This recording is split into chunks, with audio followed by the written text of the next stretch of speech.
الله أكبر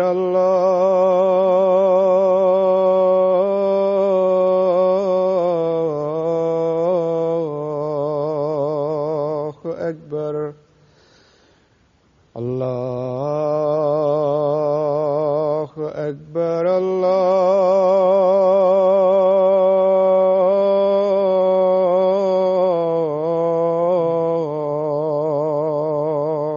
أكبر. أشهد أن لا إله إلا الله. أشهد أن لا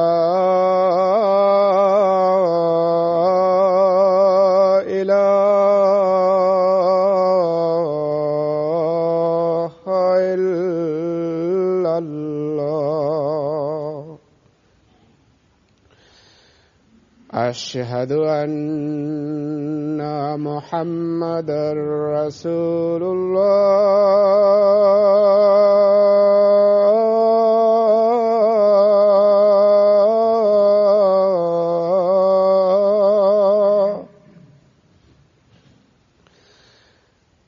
أشهد أن محمدًا رسول الله. حي على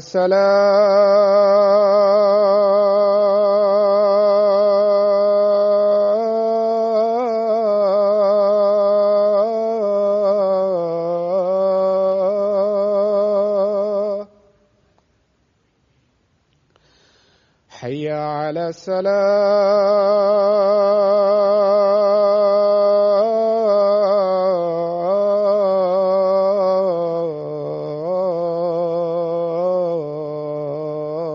الصلاة. حي على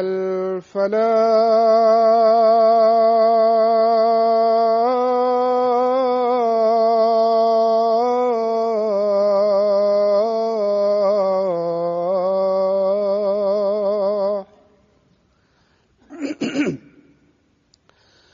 حي على الفلاح.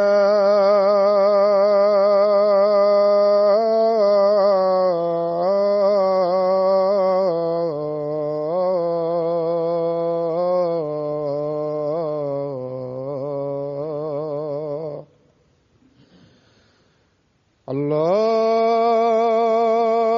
أكبر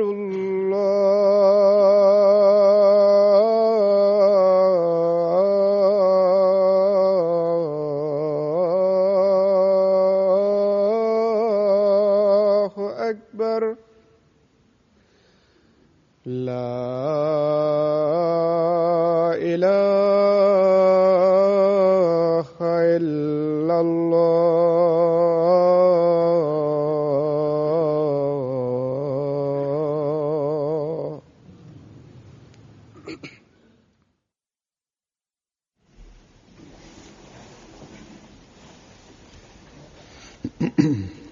السلام عليكم ورحمة الله.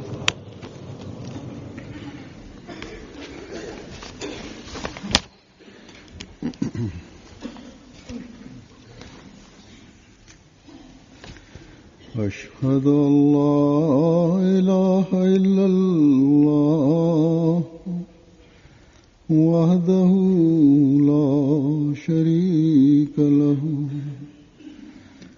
وأشهد أن محمدا عبده ورسوله أما بعد فأعوذ بالله من الشيطان الرجيم بسم الله الرحمن الرحيم الحمد لله رب العالمين الرحمن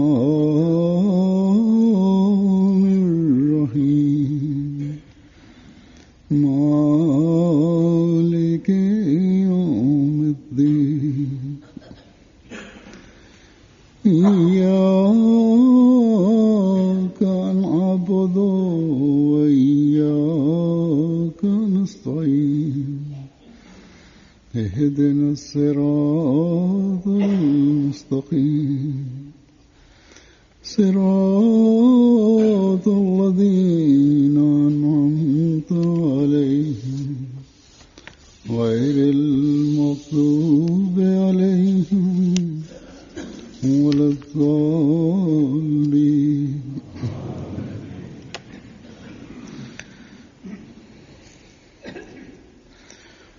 गुज़श्ता खुतबे में ये जिक्र हो रहा था कि अमली इस्लाह के लिए जो रोकें राह में हायल हैं கடந்த ஹுதுபாவில் செயல் சீர்திருத்தத்தின் வழியில் தடைகளாக இருக்கக்கூடியவைகளை, நம்மை மீண்டும் மீண்டும் பின்னால் இழுக்கக்கூடிய விஷயங்களை அகற்றுவதற்கு என்ன தேவை என்பதனை பற்றி எடுத்துரைக்கப்பட்டது. அதற்கு மனிதனிடம் எண்ணத்தின் ஆற்றல், சரியான முழுமையான அறிவு மற்றும் செயல் ஆற்றல் உருவாகிவிட்டால் பிறகு செயல் சீர்திருத்தத்தில் தடைகளாக உள்ள தீமைகளை எதிர்க்க முடியும் என கூறப்பட்டது. ஏனென்றால் செயலில் பலகீனம் எண்ணத்தின் ஆற்றல் இல்லாத போதுதான் ஏற்படுகின்றது. அல்லது நல்ல செயல்கள் எது, தீய செயல்கள் எது என்ற அறிவு இல்லாத போதுதான் ஏற்படுகின்றது. நல்ல அமல்களை எவ்வாறு பெற முடியும், எவ்வாறு செய்ய வேண்டும், மேலும் தீய செயல்களை அகற்றுவதற்கு எவ்வாறு முயற்சி செய்ய வேண்டும் என்ற அறிவு இல்லாத போதுதான் செயலில் பலகீனம் ஏற்படுகின்றது.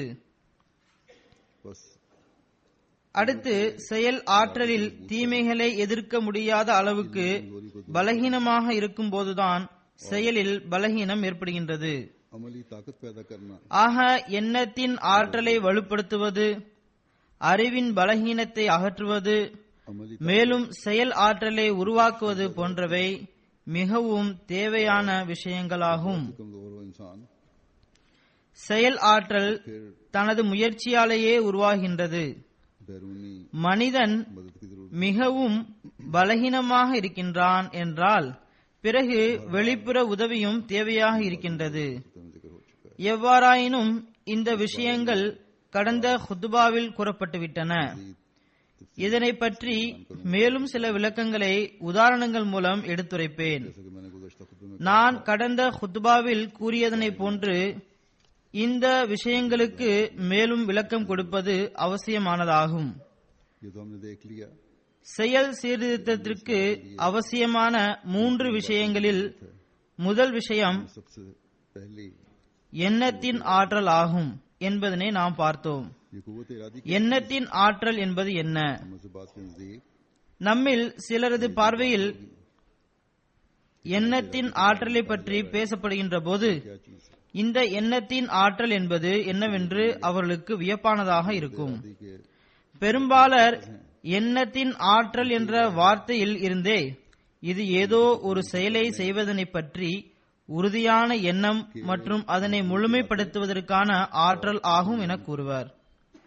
பிறகு இங்கு எண்ணத்தின் ஆற்றல் என்றால் என்ன என்ற கேள்வி எழுப்பப்பட்டதன் அவசியம் என்ன? இதனை குறித்து தெளிவு பெற வேண்டும். इस बारे में ஹஜ்ரத் முஸ்லிம் மௌத் ரலியல்லாஹு தஆலா அன்ஹு அவர்கள் ने மிகவும் அழகிய முறையில் இதனை எடுத்துரைத்துள்ளார்கள். कि कुव्वत इरादी எண்ணத்தின் ஆற்றல் என்பது செயல் அடிப்படையில் ஒவ்வொரு இடத்திலும் வேறுபடுகின்றது. बदल जाता है. ஆக நாம் இந்த அடிப்படை விஷயத்தை நினைவில் கொள்ள வேண்டும். நாம் இதனை கண்முன் வைக்கும் போதுதான் जो ये बात மார்க்க அடிப்படையில் எண்ணத்தின் ஆற்றல் என்பது என்ன என்ற கோணத்தில் நம்மால் சிந்திக்க முடியும். कि दीन के मामले में कुव्वत ஆக மார்க்க விஷயத்தில் எண்ணத்தின் ஆற்றல் என்பது ஈமானின் பெயராகும். के मामले में பிறகு நாம் இதனை இந்த வகையில் பார்க்கும்போது दीन के செயலாற்றல் என்பது ईमान का नाम है. ஈமான் வளர்வதன் மூலம் வளர்கிறது. तो फिर पता உறுதியான ஈமான் இருக்கும் என்றால், ईमान के बढ़ने से बढ़ அல்லாஹு தாலாவுடன் தொடர்பு இருக்கும் என்றால், पुख्ता ईमान हो பிறகு மனிதனுடைய பணி தானாகவே நடைபெறும். तो फिर इंसान के काम खुद ब खुद होते चले जाते हैं. ஒவ்வொரு கஷ்டமும் அல்லாஹுவின் ஆதரவு மற்றும் உதவியினால் எளிதாகிக் கொண்டே செல்லும். आसान होती चली जाती है. செயலின் கஷ்டங்கள் இந்த ஈமானின் காரணத்தினால் காற்றில் பறந்துவிடும். பிறகு மனிதன் எளிதாக சீர்திருந்து விடுவான்.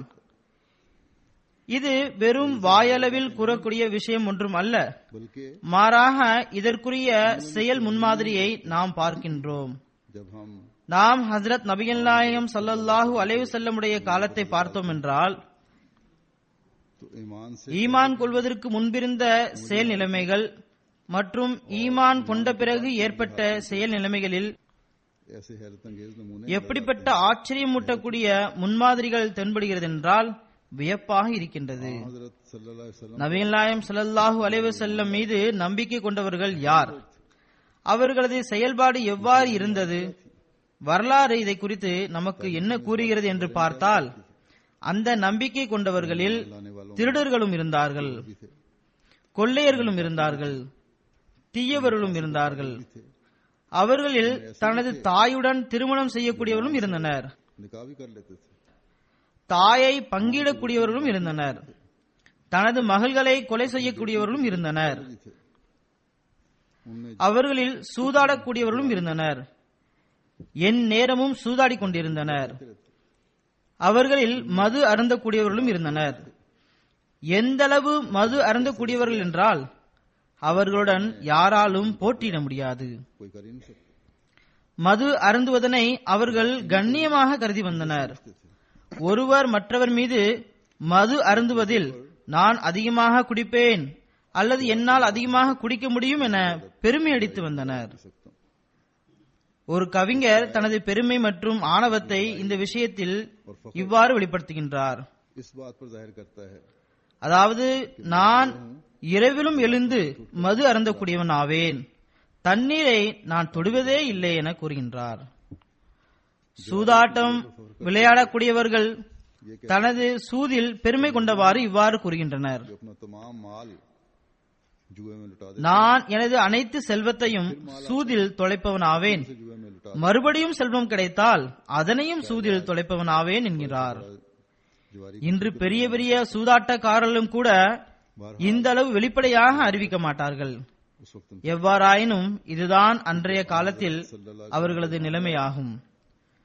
பிறகு நபிகள் நாயகம் ஸல்லல்லாஹு அலைஹி வஸல்லம் அவர்கள் மீது ஈமான் கொண்ட பின்னர் इनकलाब उन அவர்களது நிலைமை எவ்வாறு மாறியது? எப்படிப்பட்ட புரட்சி அவர்களிடம் ஏற்பட்டது? ईमान ने उनके எப்படிப்பட்ட எண்ணத்தின் ஆற்றல் இந்த ஈமான் மூலம் அவர்களிடம் ஏற்பட்டது? वाकयात भी இதற்கு வரலாறு பல சம்பவங்களை எடுத்துரைக்கின்றது. किस तरह அதனை பார்க்கும்போது வியப்பாக இருக்கின்றது. इनकलाब उनमें எவ்வாறு இவ்வளவு விரைவில் அவர்களிடம் மாற்றம் ஏற்பட்டது? ईमान ला அவர்கள் ஈமான் கொண்டவுடன் தற்பொழுது மார்க்க போதனையின்படி செயல்படுவதற்கு நாம் நமது உள்ளத்தை வலு மற்றும் உறுதிப்படுத்த வேண்டும் என அவர்கள் தீர்மானித்தனர். कर लिया மேலும் இறைவனுடைய கட்டளைகளுக்கு எதிராக நாம் ஒருபோதும் செயல்படக்கூடாது என அவர்கள் தீர்மானித்தனர். மேலும் நபிகள் நாயகம் ஸல்லல்லாஹு அலைஹி வஸல்லம் உடைய ஒவ்வொரு கட்டளையையும் நமக்கு இறுதி கட்டளை ஆகும் என தீர்மானித்தனர். அவர்களது இந்த தீர்மானம் எந்த அளவு வலுவான உறுதியான எந்தளவு உணர்வுடன் இருந்ததென்றால் அவர்களது செயலின் பலகீனம் அவர்களது தீர்மானத்திற்கு முன் ஒரு நொடி பொழுது கூட நிற்க முடியவில்லை. அவர்களது நிலைமை எந்தளவு மாறியதென்றால் அபாயகரமான கஷ்டங்களையும் கூட தாங்கிக் கொள்ள அவர்கள் தயாராகிவிட்டனர். தயாராக மட்டுமாகவில்லை, மாறாக அவர்கள் தம்மிடம் ஏற்படுத்திய எண்ணத்தின் ஆற்றல் அவர்களது செயல் பலகீனத்தை எந்தளவு அகற்றியது, எந்தளவு தூரம் விலக்கியதென்றால் வேகமாக ஓடக்கூடிய தண்ணீரின் சுழல் ஒரு சிறிய துரும்பை இழுத்து கொண்டு செல்வதனை போல் சென்றது. தற்பொழுது மது பற்றிய உதாரணம் கொடுக்கப்பட்டது. அவர்கள் எந்தளவு மது அருந்தி வந்தனர், அவர்களுக்கு மது அருந்துவது என்பது எவ்வளவு பெருமைக்குரிய விஷயமானது என கூறப்பட்டது. இதனுடைய போதை ஏறும்போது இது மனிதனுடைய நிலையை எந்த அளவுக்கு ஆக்கிவிடுகிறது. இவர்களது நாடுகளில் வசிக்கக்கூடியவர்கள் இங்குள்ள குடிகாரர்களின் உதாரணம் போன்றவற்றை பெரும்பாலும் பார்த்து வருகின்றோம். நமது ஃபதல் பள்ளிவாசலின் தெருக்களிலும் ஒரு குடிகாரன் தெரிகின்றான். அவனிடம் மது பாட்டில்களை தவிர வேறு எதுவும் இருக்காது. அழுக்கான ஆடைகளை அணிந்திருப்பான், ஆனால் மதுவை வாங்குவான். எனக்கு அவன் கல்வியறிவு பெற்றவன் ஆவான் என தெரிவிக்கப்பட்டது. அவன் ஒரு காலத்தில் இன்ஜினியராக பணியாற்றி வந்துள்ளான். தற்பொழுது அவன் வேலை எதுவும் செய்வதில்லை. அவனுக்கு வயது 80 ஆகும். அவனுக்கு அரசாங்கத்திடமிருந்து கிடைக்கக்கூடிய உதவித்தொகையை அவன் மதுவிலேயே செலவழித்து விடுகின்றான். தெருக்களின் ஓரங்களிலேயே வாழ்வை கழித்து வருகின்றான். போதை அவனது மூளையையும் பாதித்து விட்டது. அவன் சுய நினைவற்று போனான். போதையில் அவன் இருக்கும் நிலையில் அவனை பார்க்கும்போது பயமாக இருக்கும். நான் பலமுறை அவனை பார்த்திருக்கின்றேன். சில சமயங்களில் பெண்கள் செல்லும் போது வழிமறித்துக் கொள்வான். இவனை கண்டு இந்த சுற்றுச்சூழலில் வசிக்கக்கூடிய ஆங்கில பெண்களின் முகத்திலிருந்து கூட அச்சம் வெளிப்படுகின்றது. எவ்வாறாயினும் மதுவின் போதைதான் அவனிடம் இந்த நிலையை ஏற்படுத்தியது. சில குடிகாரர்கள் மதுவின் போதையில் எந்தளவு சென்று விடுகிறார்கள் என்றால் தனது தாய் தந்தையை ஏச ஆரம்பித்து விடுகின்றனர். மோசமான செயல்களை அவர்கள் செய்ய ஆரம்பித்து விடுகின்றனர்.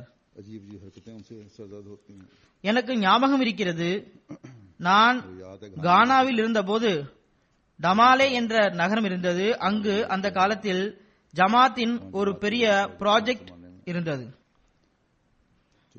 எந்த வீட்டில் நான் வசித்து வந்தேனோ அங்கு காம்பவுண்ட் வால் இருந்ததில்லை.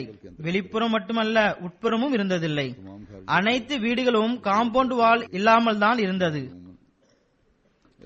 இங்கும் பொதுவாக அவ்வாறு கட்டப்பட்டுள்ளது. சிலர் தனது வீட்டின் முற்றத்தில் காம்பவுண்ட் வால் அமைத்திருந்தனர். இங்கு பேக்யார்டு இருப்பதனை போன்று அங்கிருந்தது. எவ்வாறாயினும் எனது வீட்டில் காம்பவுண்ட் வால் உட்புறமாகவும் இருந்ததில்லை, வெளிப்புறமாகவும் இருந்ததில்லை. எல்லா பகுதியும் திறந்தே இருந்தது. சிறிய இடமாக இருந்தது. வாகனத்தை மட்டும் நிறுத்த முடிந்தது. நான் கூறியது போன்று எந்த விதமான சுவரும் கேட்டும் இருந்ததில்லை.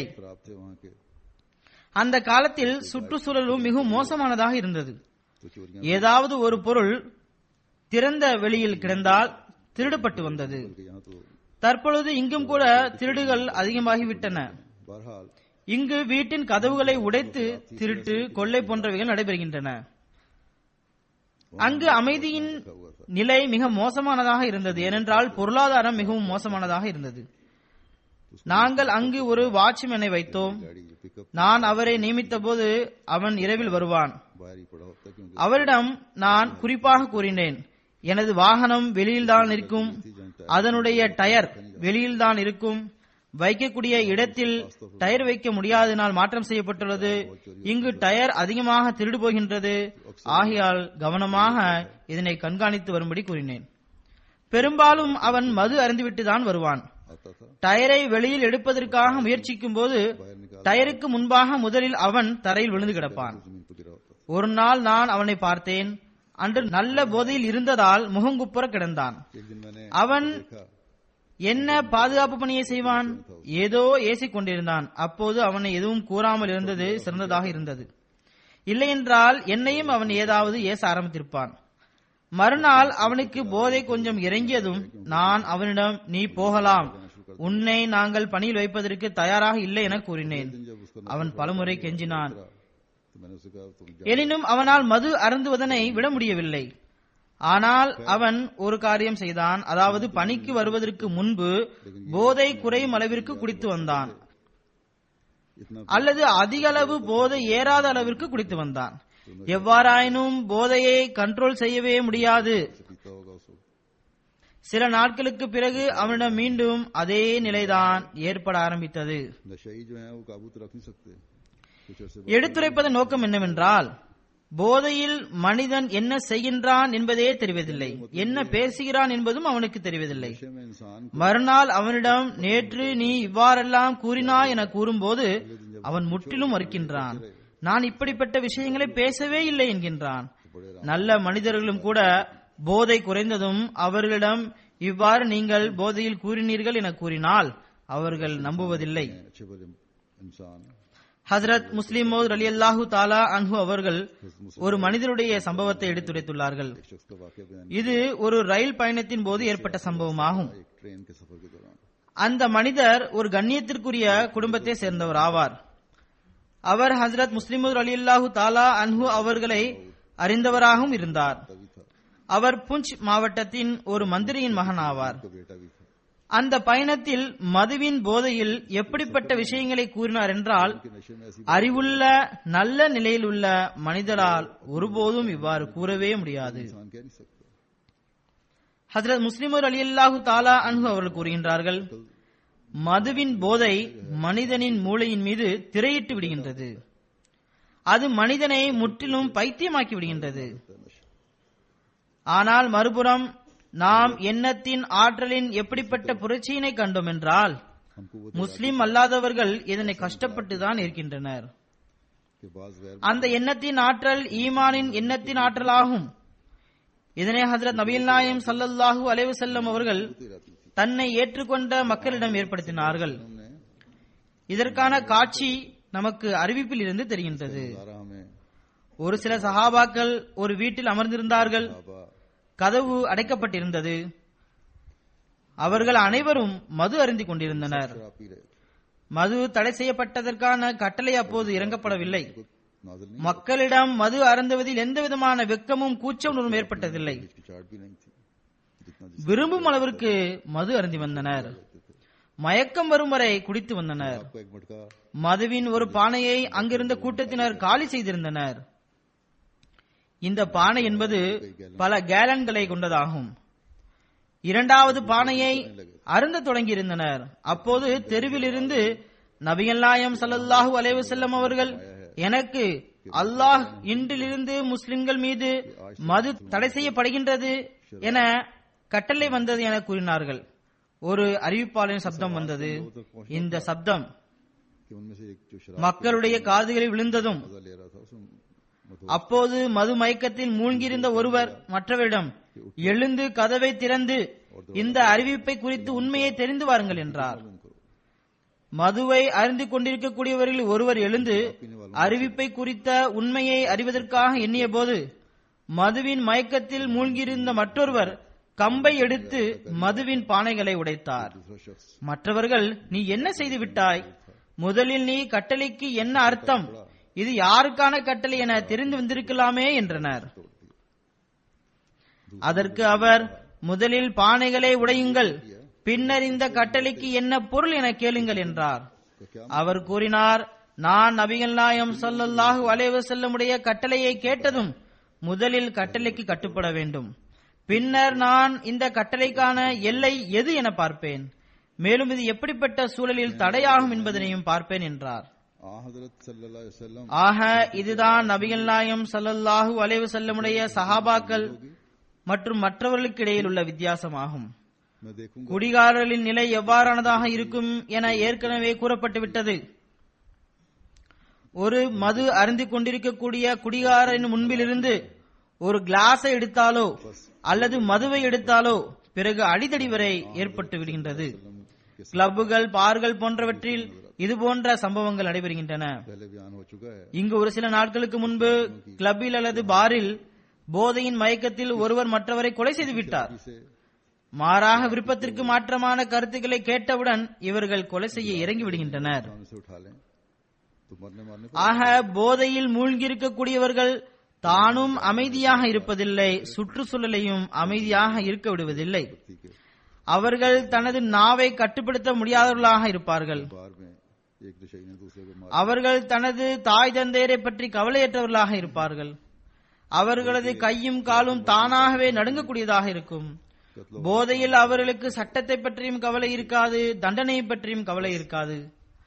ஆனால் சஹாபாக்களின் எண்ணத்தின் ஆற்றல் போதையை வென்றுவிட்டது. அவர்கள் போதையில் மூழ்கியிருந்தும் கூட ஒரு பானை மதுவை அவர்கள் அருந்தியும் இருந்தனர். இரண்டாவது மதுபானையை அவர்கள் அருந்தக்கூடியவர்களாக இருந்தார்கள். அப்படிப்பட்ட சமயத்தில் அவர்களது காதுகளில் ஹஜ்ரத் முஹம்மது ரசூலுல்லாஹ் ஸல்லல்லாஹு அலைஹி வஸல்லம் அவர்கள், எனக்கு இறைவன் மது முஸ்லிம்களுக்கு தடை செய்யப்படுகின்றது என கட்டளையிட்டுள்ளான் என கூறினார்கள். உடனே அவர்களது போதை இறங்கி விடுகிறது. அவர்கள் முதலில் மதுபானைகளை உடைக்கின்றனர். பிறகு அறிவிப்பு செய்வரிடம் இந்த அறிவிப்பிற்கு என்ன விளக்கம் என கேட்கின்றனர். இது ஒரு வீட்டில் நடந்த சம்பவம் மட்டுமல்ல, இது ஒரு சிலரின் சம்பவம் அல்ல. அறிவிப்பில் வருகின்றது, அறிவிப்பாளர் கூறுகின்றார், மதினாவில் மது கூட்டங்கள் நடைபெற்றுக் கொண்டிருந்த பல வீடுகள் இருந்தன. இந்த அறிவிப்புடன் எந்த அளவு வேகமாக மது பானைகள் உடைக்கப்பட்டதென்றால் மதினாவின் தெருக்களில் மது தண்ணீரை போன்று ஓடியது. எப்படிப்பட்ட ஆச்சரியப்படக்கூடிய எண்ணத்தின் ஆற்றலாக இது இருக்கிறது என்று பாருங்கள். ஹஜ்ரத் முஸ்லிம் ரலியல்லாஹு தஆலா அன்ஹு அவர்கள் கூறுகின்றார்கள், இந்த எண்ணத்தின் ஆற்றல் எப்படிப்பட்டதென்றால் இது ஏற்பட்ட பின்னர் உலகில் எந்த ஒரு விஷயமும் இடையில் தடையாக நிற்க முடியாது. மாறாக ஒவ்வொரு விஷயத்தையும் எண்ணத்தின் ஆற்றல் அபகரித்துக் கொண்டே செல்லும். ஆக எண்ணத்தின் ஆற்றலை அதிக அளவு கொண்டவர்கள் ஆன்மீக வாழ்வின் அரசர்கள் ஆவார்கள், அதனுடைய வீரர்கள் ஆவார்கள். அவர்கள் எந்த பக்கம் எழுந்தாலும், எந்த பக்கம் சென்றாலும், எந்த பக்கம் செல்வதற்கு அவர்கள் நினைத்தாலும் ஷைத்தான் அவர்களுக்கு முன்பாக தனது ஆயுதங்களை தோற்றவாறு கீழே போட்டுக் கொண்டே செல்வான். கஷ்டத்தின் மலையும் அவர்கள் முன்பு வந்தால் அது வெண்ணெய் கட்டி உருகுவதனை போல் உருகிவிடும். ஆக இப்படிப்பட்ட எண்ணத்தின் ஆற்றல் உருவாகிவிட்டால், இந்த அளவுக்கு ஈமான் ஏற்பட்டுவிட்டால், பிறகு மக்களது செயல் சீர்திருத்தத்திற்கு வேறு வழியினை பின்பற்றுவது அவசியமாக இருக்காது. 1400 வருடங்களுக்கு முன்பு சீர்திருத்துவதற்காக ஈமானின் ஆற்றல் மூலமாக ஏற்பட்ட புரட்சி இவ்வளவு பெரிய அளவில் உலகில் வேறெங்கும் தென்படாது. அந்த அளவு இந்த மாற்றம் ஏற்பட்டது. ஆனால் இதனுடன் இணைந்து போகக்கூடிய உதாரணங்கள் நபிகள் நாயகம் ஸல்லல்லாஹு அலைஹி வஸல்லமுடைய உண்மை பேரன்பரை ஏற்றுக்கொண்ட மக்களிடம் நமக்கு தென்படுகின்றது. புகையிலை உபயோகிப்பது ஹராம் இல்லை, ஆனால் ஹஜ்ரத் மஸீஹ் மவ்ஊத் அலைஹிஸ்ஸலாத்து வஸ்ஸலாம் அவர்கள் இதனை வெறுத்துள்ளார்கள். மேலும் ஓரிடத்தில் இதனையும் கூறியுள்ளார்கள், அதாவது இது நபிகள் நாயகம் ஸல்லல்லாஹு அலைஹி வஸல்லமுடைய காலத்தில் இருந்திருந்தால் அவர்கள் இதை தடை செய்திருப்பார்கள். எனினும் அது ஒரு தீமையாகும், அதில் போதை இருக்கின்றது என்றும் கூறியுள்ளார்கள்.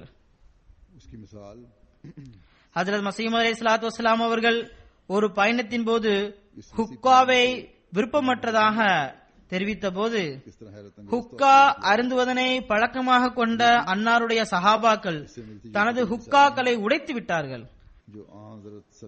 அதன் பின்னர் புகையிலின் பக்கம் ஒருபோதும் சென்றதில்லை. அவர்கள் எங்களுக்கு அதன் பின்னர் அதன் பக்கம் கவனம் ஏற்படவே இல்லை என கூறுகின்றனர். ஹஜ்ரத் மஸீஹ் மவ்ஊத் அலைஹிஸ்ஸலாத்து வஸ்ஸலாமுடைய சஹாபாக்களில் அஹ்மதியத்தை ஏற்றுக்கொண்ட பிறகு அனைத்து தீமைகளையும் விட்டுவிட்ட உதாரணங்களும் இருக்கின்றன. எந்த அளவு என்றால் மது போன்ற தீமைகளில் மூழ்கி இருந்தவர்கள் அஹ்மதியத்தை ஏற்றுக்கொண்ட பிறகு முற்றிலுமாக அதனை விட்டுவிட்டனர். ஆக இந்த உதாரணங்களை தான் நாம் நிலைநிறுத்த வேண்டும். எவ்வித சட்டத்திற்கும் பயந்து, தனது சுற்றுச்சூழலுக்கு பயந்து தீமைகளை விடக்கூடாது.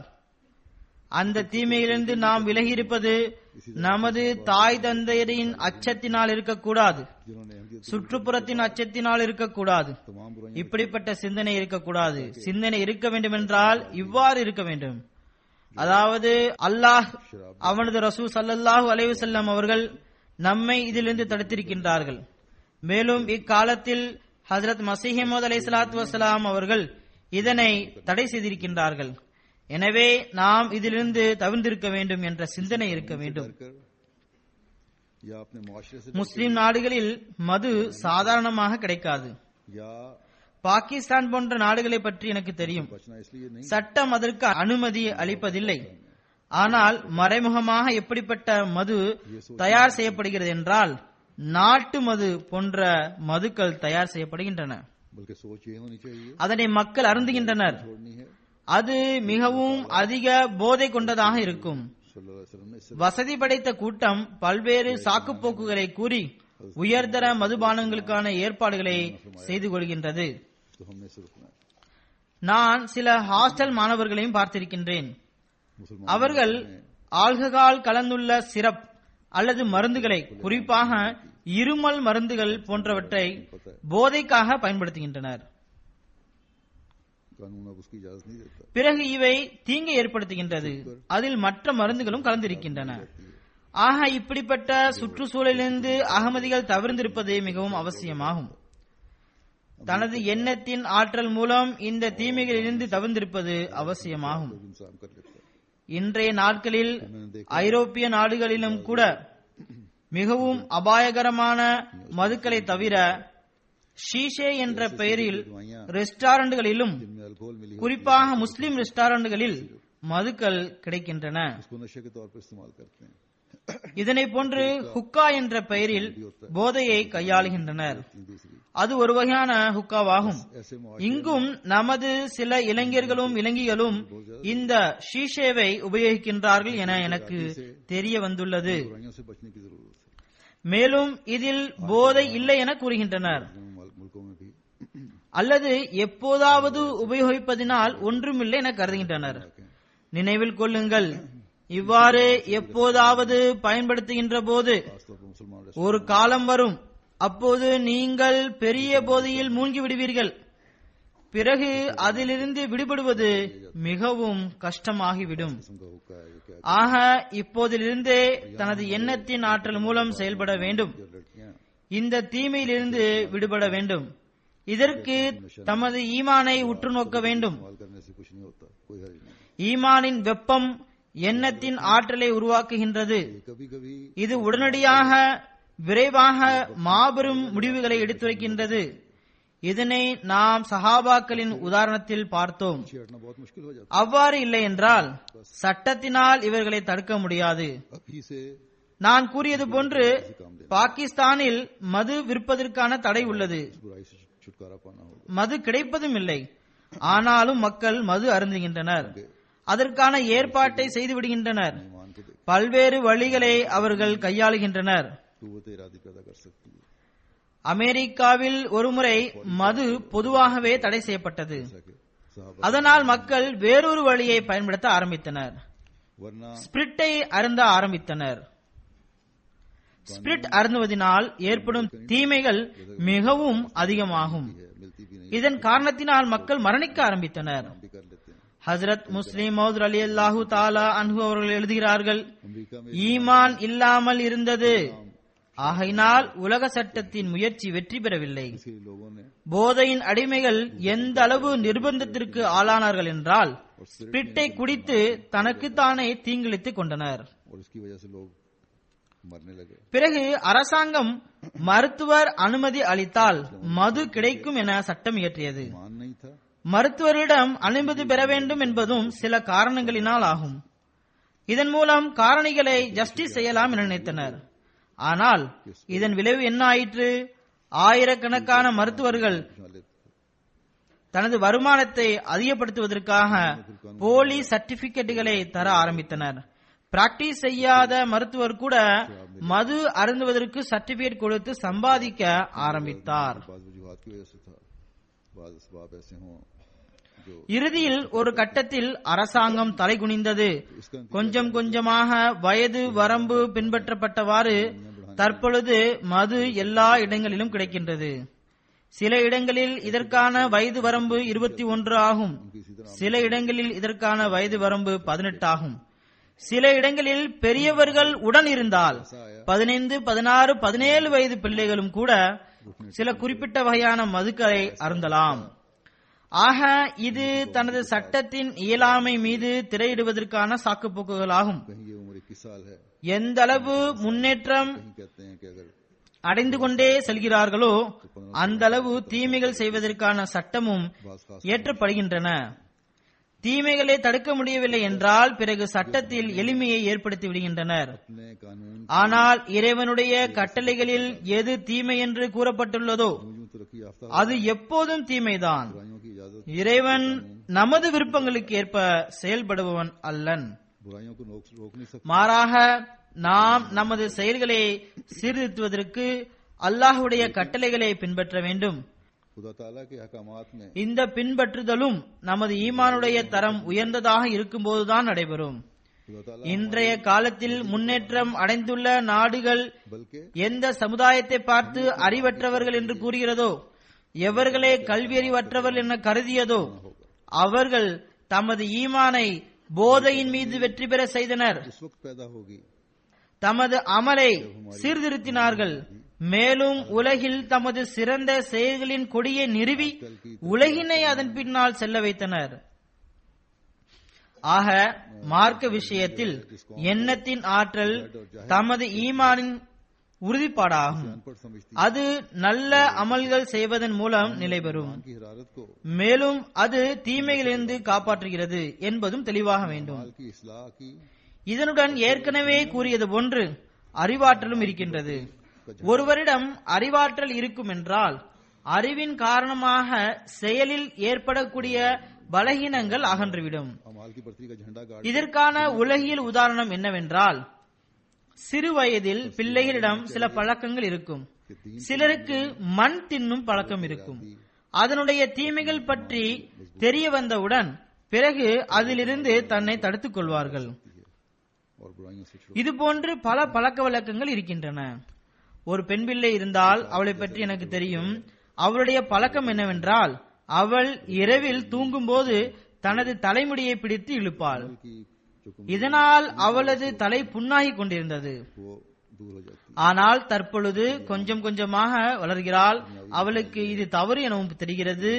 முயற்சி செய்து அதிலிருந்து விடுபட்டு வருகிறாள். ஆக இது போன்ற பழக்கங்கள் அறிவு கிடைத்தவுடன் நின்று விடுகின்றன.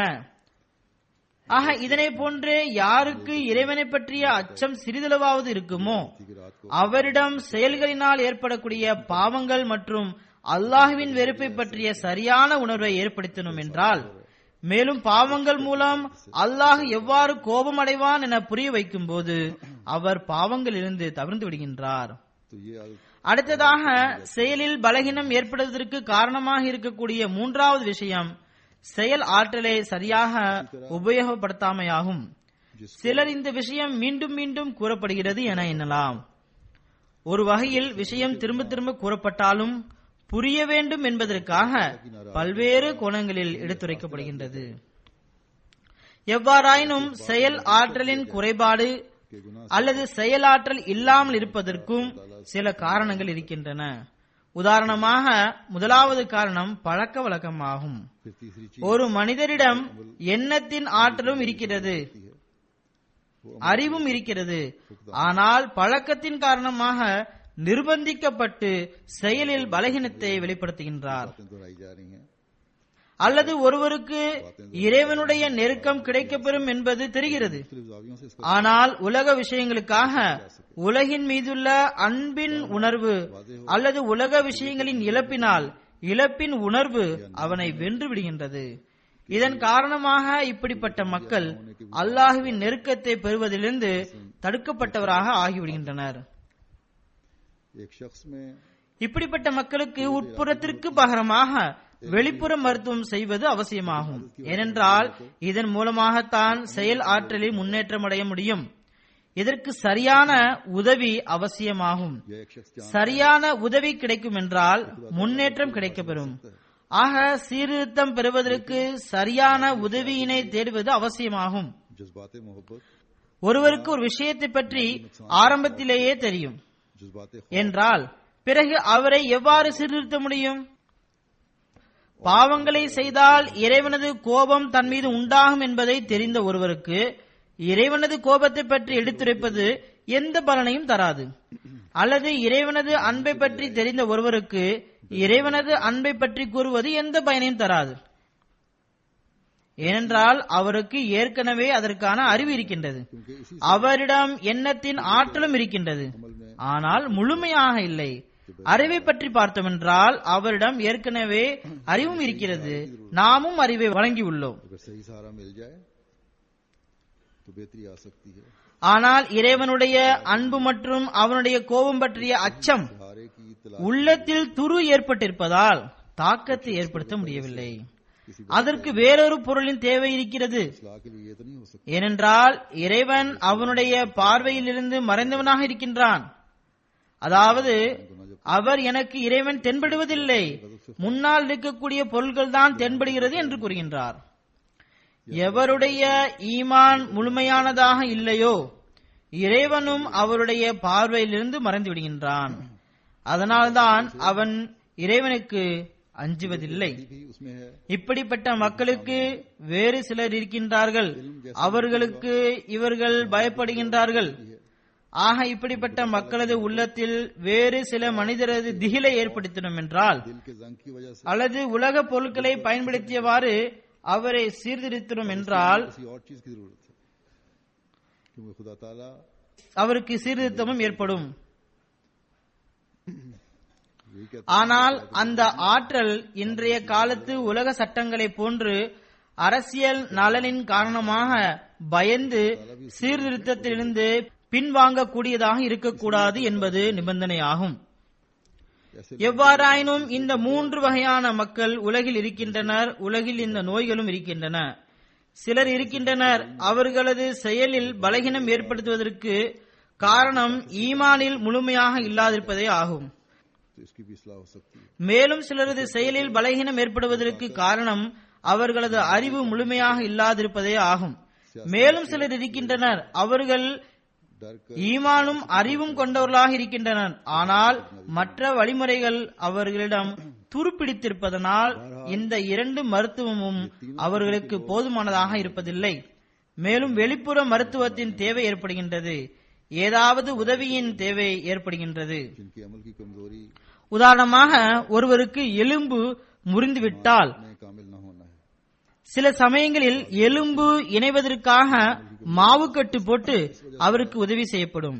சில சமயங்களில் அறுவை சிகிச்சை செய்யப்பட்டு எலும்பு வலுப்பெறுவதற்காக பிளேட்டுகள் உள்ளே வைக்கப்படுகின்றன.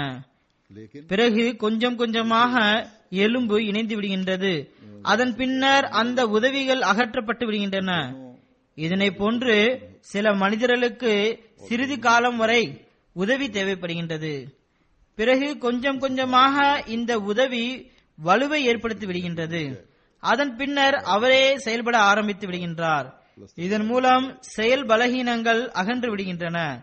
बाज तो ऑपरेशन करके நான் கடந்த குத்துபாவில் கூறியது போன்று நமது ஜமாத் அமைப்பு, நமது பொறுப்பாளர்கள், நமது கிளை அமைப்புகள் போன்றவை இது போன்ற செயல் பலகீனங்களை அகற்றுவதற்கு காரணியாக ஆக வேண்டும். खर्चे के लिए सारे ஆனால் இந்த பொறுப்பாளர்களிடமே ஜமாத் மக்களிடமே எண்ணத்தின் ஆற்றலில் குறைபாடு இருக்கும் என்றால், அறிவில் பலகீனம் இருக்கும் என்றால், செயலில் குறைபாடு இருக்கும் என்றால் மற்றவர்களுக்கு உதவியாக எவ்வாறு இருக்க முடியும்? ने भी कहा था कि हमारा निजाम जमात ஆக ஜமாத்தின் முன்னேற்றத்திற்கு ஜமாத் அமைப்பின் ஒவ்வொரு பகுதியையும், மாறாக ஒவ்வொரு அகமதியும் தன்னை ஆராய்ந்தவாறு சீர்திருத்துவது அவசியமாகும்.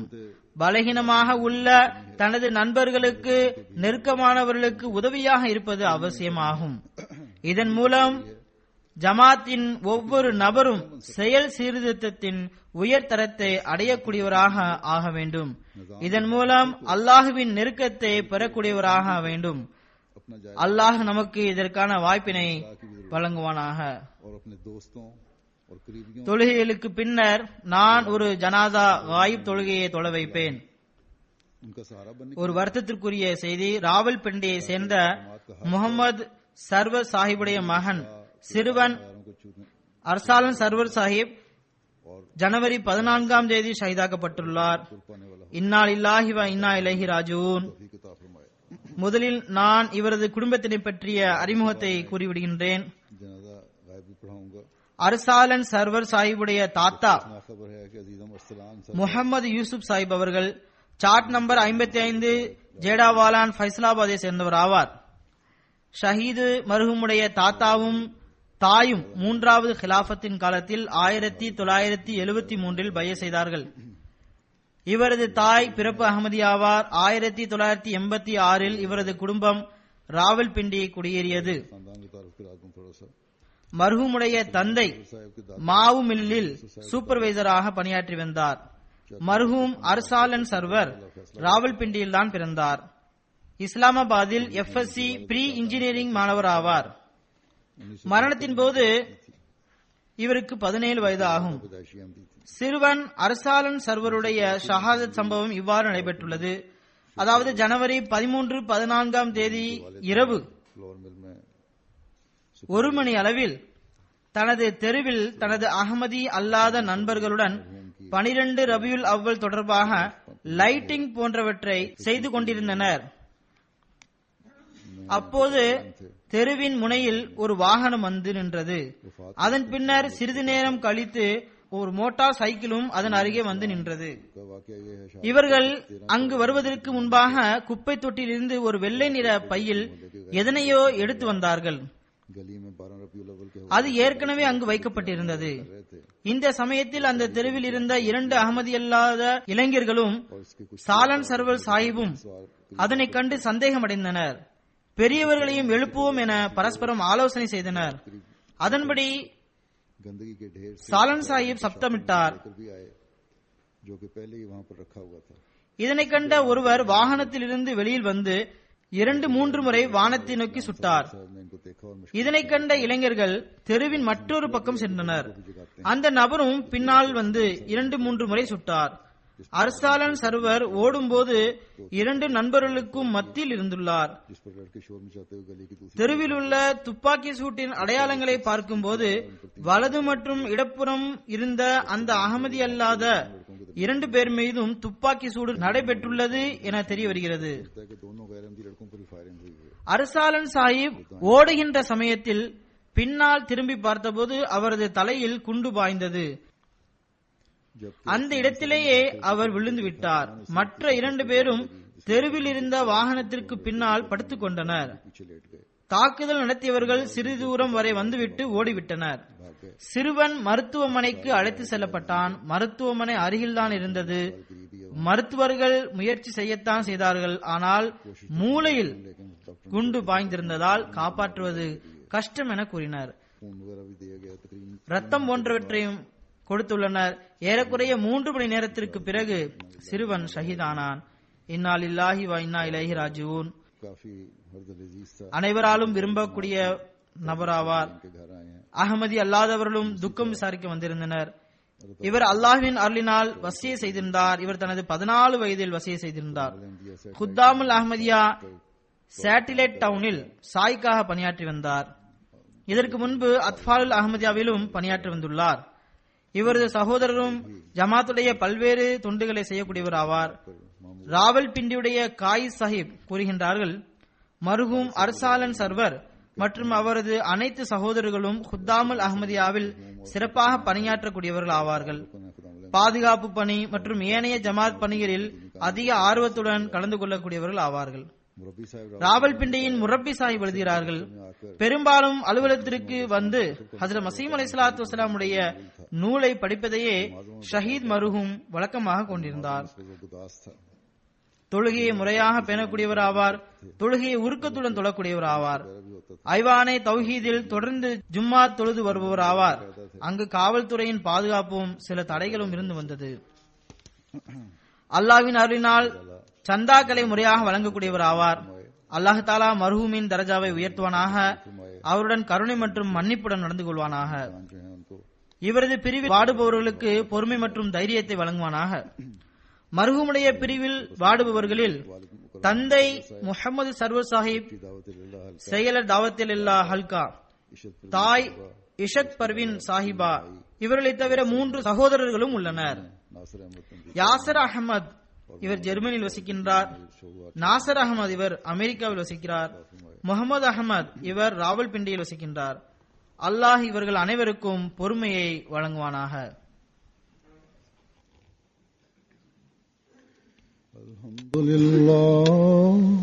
الحمد لله نحمده ونستعينه ونستغفره ونؤمن به ونتوكل عليه ونعوذ بالله من شرور أنفسنا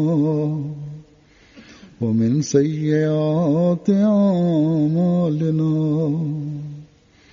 من يهده الله فلا مضل له ومن يضلله فلا هادي له ونشهد أن لا إله إلا الله ونشهد أن محمدا عبده ورسوله عباد الله رحمكم الله إن الله يأمر بالعدل والإحسان وإيتاء ذي القربى وينهى عن الفحشاء والمنكر والبغي يعظكم لعلكم تذكرون اذكروا الله